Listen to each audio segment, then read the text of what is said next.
Ya, assalamualaikum warahmatullahi wabarakatuh. Minggu ini kita akan masuk di isometri tampak.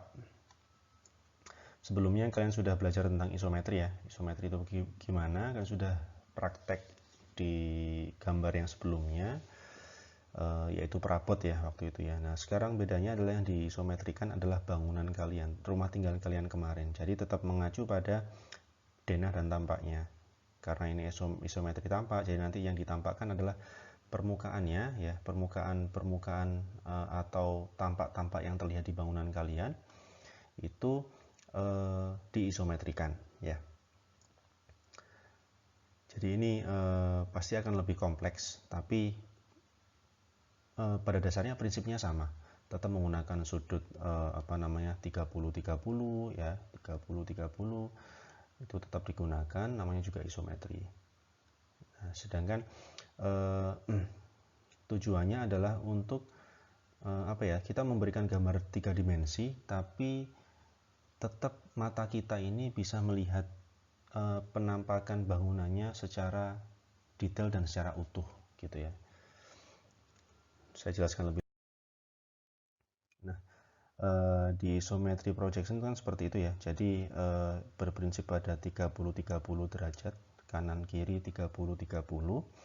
Nah, bedanya ya, kalau gambar 3D yang menggunakan perspektif atau punya titik lenyap, maka mata kita nanti juga akan mengalami pengurangan pandangan. Jadi kita tidak bisa melihat visual secara utuh, visual bangunan rumah tinggal secara utuh ketika ada titik lenyapnya. Misalnya ya, di gambar ini, di bangunan ini kita nggak akan bisa melihat visualisasi yang letaknya berada di bagian yang paling jauh, sehingga detail bangunan di bagian itu juga akan semakin berkurang gitu. Ketika disajikan secara isometri, maka semua bagian bangunannya kita dapat melihat dengan utuh dan dengan skala yang sama gitu ya. Sehingga visualisasinya bisa lebih tersampaikan dengan baik tanpa kita mengalami pengurangan penglihatan. Maksudnya kita jadi tidak bisa melihat hal yang detail akibat adanya titik lenyap. Sedangkan di isometri kita bisa melihat semuanya secara utuh dan dengan skala yang sama gitu. Oke ya. Jadi prinsipnya sama, 30-30. Yang kalian isometrikan adalah bangunan rumah tinggal kalian kemarin. Nah, hal-hal yang harus diperhatikan ini yang sangat penting ya.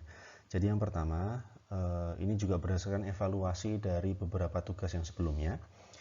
Yang pertama adalah notasi material ya.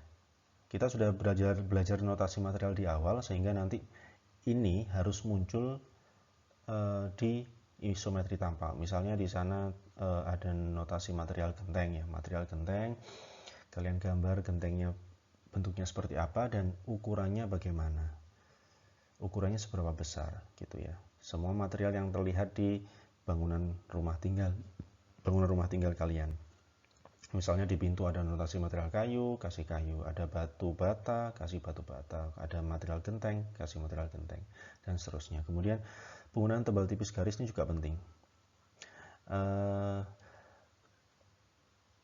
Garis yang lebih tipis digunakan pada ketika menggambar materialnya saja gitu ya, sehingga nanti notasi material itu tidak terlalu menonjol dibandingkan garis-garis yang lebih tebal atau garis-garis yang menggambar isometrinya. Maksudnya garisnya dibuat lebih tipis notasi materialnya dibandingkan garis yang membentuk gambar isometrinya gitu ya. Kemudian setiap objek memiliki kedalaman. Nah, ini yang perlu diperhatikan dari pengalaman kemarin yang tugas perabot yang diisometrikan itu, banyak yang kelupaan bahwa ketika sudah isometri maka semua elemen gambarnya atau elemen objek pada gambar itu punya kedalaman. Jadi nanti ketika menggambar jendela ya, misalnya nih jendela ini, nah ini pasti seharusnya ada kedalamannya gitu kan. Jendela kan tidak datar gitu aja, tapi ada lekuk-lekuknya ke dalam, rangkanya kayak bagaimana. Kemudian misalnya tangga ini juga ya, tangga ini juga nanti ada kedalamannya, semua punya kedalaman. Kemudian skala ini juga demikian. Kemarin dari beberapa tugas yang kemarin ada yang masih kurang bisa menerjemahkan skala, jadi notasi material gentengnya terlihat sangat besar gitu. Nah, untuk mengantisipasi itu agar sesuai dengan skala, maka kalian harus tahu bagaimana ukuran setiap notasi material. Genteng itu kurang lebih itu seperti apa, setiap unit, setiap satuan gentengnya itu, setiap satu buah genteng itu berapa ukurannya, kemudian batu bata itu berapa ukurannya, itu kan harus tahu, sehingga nanti ketika ditampilkan di isometrinya secara proporsional pas skalanya gitu, secara proporsi pas skalanya. Kemudian ini juga perlu bahwa karena kita gambar teknik ya, jadi tidak perlu ada warna, tidak perlu ada pembayangan, cukup gambar hitam putih saja gitu. Dan dikedepankannya adalah gambar tekniknya, gambar teknik, bukan finishingnya ya. Kemudian yang terakhir, nah ini, karena isometri tampak, maka kalian tetap mengacu pada denah dan tampak kalian. Itu nanti membantu ya, seperti gambar di samping ini.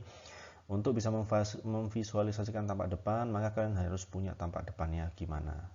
Kemudian tampak atas, kemudian tampak samping. Ini nanti gunanya adalah meng-cross check apakah nanti gambar isometri kalian sudah sesuai dengan tampak-tampak yang sudah kalian bikin itu gitu. Nah, ini ada beberapa contoh ya.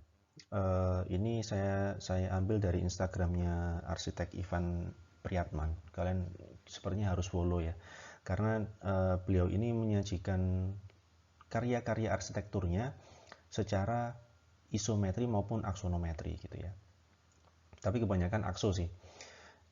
Nah, di sini kan sudah terlihat bahwa seperti yang saya bilang tadi, kayaknya ini yang iso kayaknya. Ini 30-30 kayaknya ya.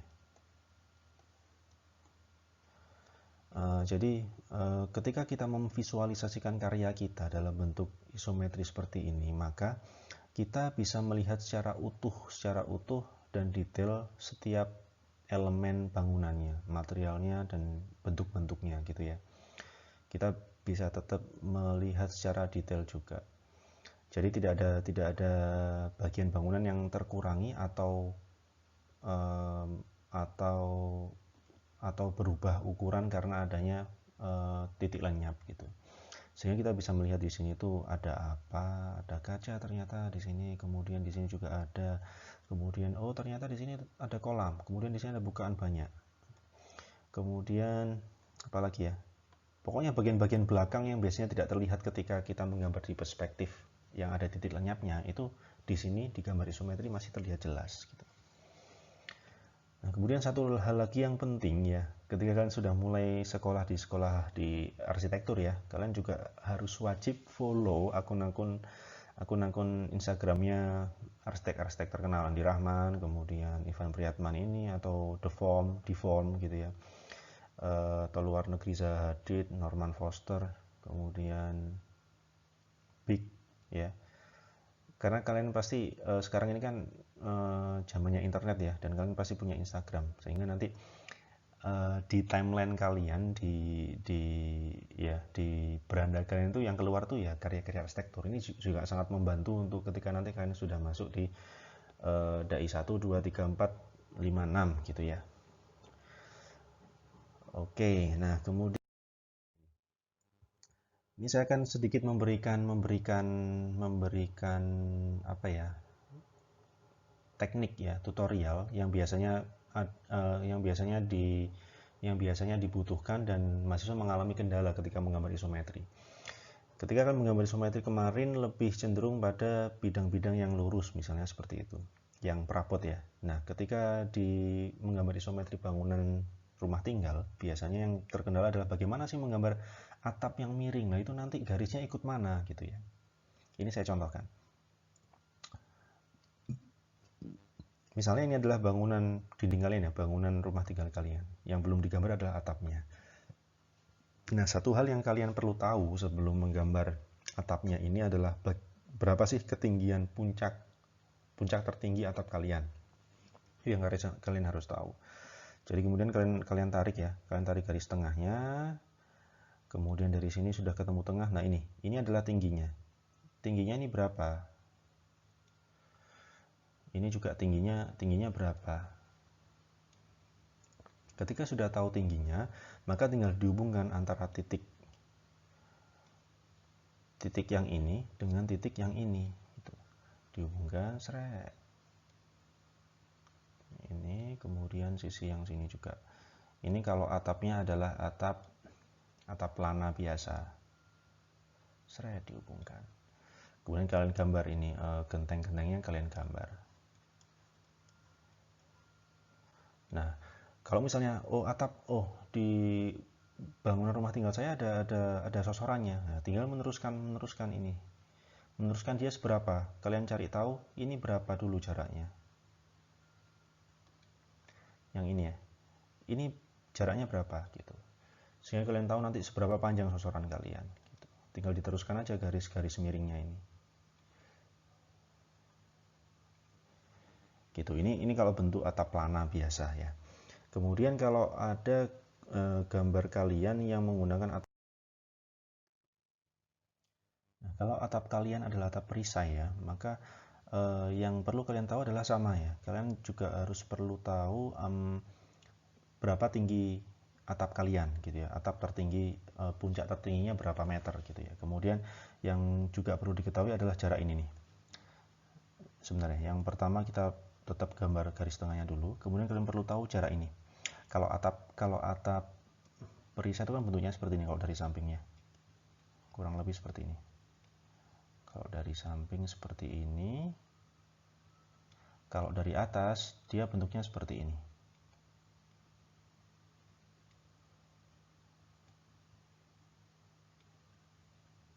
Nah, yang kalian perlu tahu adalah jarak ini.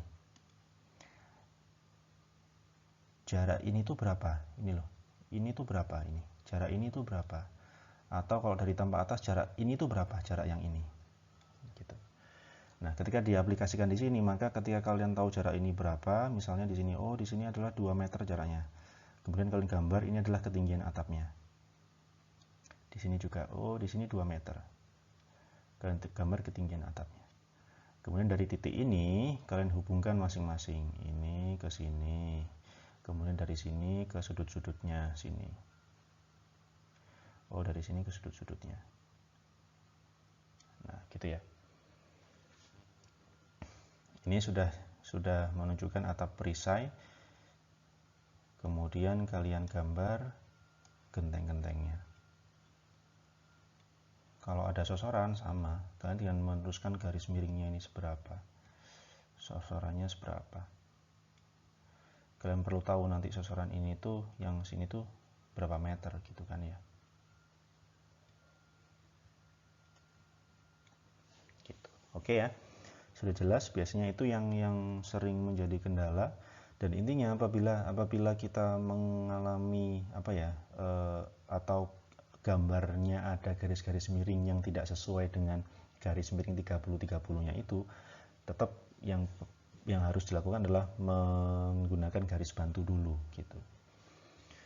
Kemudian tugasnya ya sama ya, maksudnya kalian mengisometrikan bangunan rumah tinggal kalian kemarin di kertas A3, skalanya menyesuaikan, kopinya juga sama. Oke. Itu apabila ada yang kurang jelas silahkan ditanyakan ke dosen pengampunya masing-masing. Oke, terima kasih. Sampai bertemu lagi. Assalamualaikum warahmatullahi wabarakatuh.